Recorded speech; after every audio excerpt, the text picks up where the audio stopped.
Liçeni i Shkodrës mbetet ndër atraksionet kryesore turistike në rajonin e Shkodrës. Krahas bukurive natyrore, liçeni i Shkodrës po ofron mundësi për turistët edhe për sporte ujore si edhe për kundrimin e shpendëve.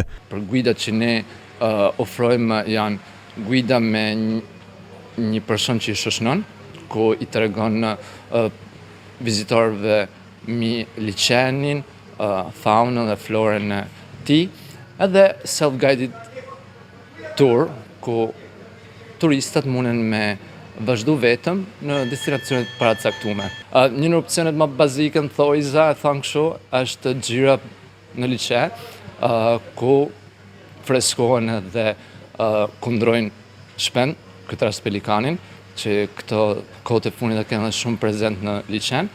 Edhe pjesa tjetër është vazhdimi në drejtimin të lumit Buna, ku vazhdojnë përgjatë rrjedhës lumit Buna edhe shkojnë pakten deri në Pulaj.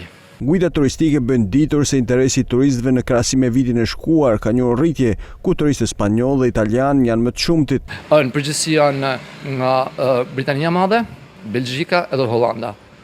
Sigurisht kanë edhe nga Gjermania, janë shumë të interesuar më saktë me ardhmë në veri dhe në liçet Shkodrës, edhe trenda kanë edhe pushues nga Spanja dhe Italia. Për të apasionuarit e sporteve ujore si hiking, por edhe për vëzhgimin e shpendëve, ky liçen ofron kushtet e duara për të provuar një eksperiencë të paharrueshme.